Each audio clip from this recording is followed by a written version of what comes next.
autres. Bonjour, Monsieur l'ambassadeur, bienvenue sur notre plateau. Bonjour, je vous remercie beaucoup de l'invitation. Et la fête de la francophonie en Chine célèbre ses 20 ans cette année. Pouvez-vous nous dire quels sont les temps forts qui marqueront cette fête de la francophonie?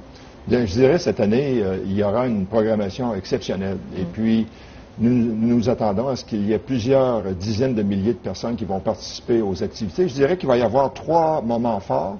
D'abord, il y a un défilé de mode qui va avoir lieu le 20 mars. Et ça, c'est une belle collaboration entre la Chine et divers partenaires, entre autres des partenaires français.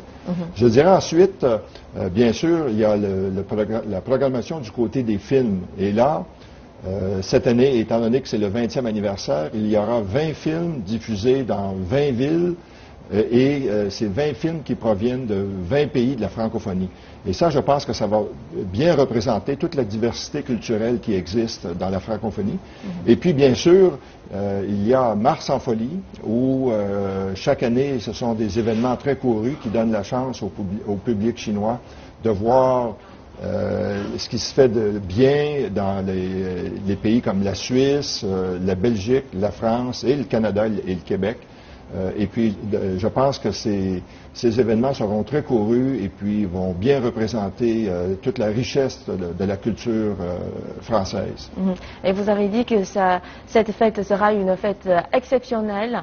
Donc, pourriez-vous nous présenter quelles seront les spécificités de l'année 2015 de cette fête par rapport aux anciennes éditions? Oui. Ben, je dirais naturellement que un des atouts de la francophonie, c'est que ça réunit maintenant 80 pays membres.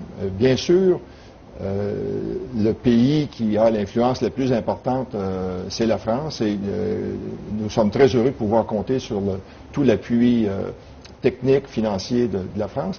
Je dirais cette année, il y a un effort particulier du côté du cinéma, avec 20 films très intéressants qui viennent de 20 pays, mais aussi, outre le cinéma, la musique et la mode, il y aura aussi des activités du côté de la gastronomie, du côté des sports, parce que la langue de l'escrime et le français est en partenariat avec la Chine.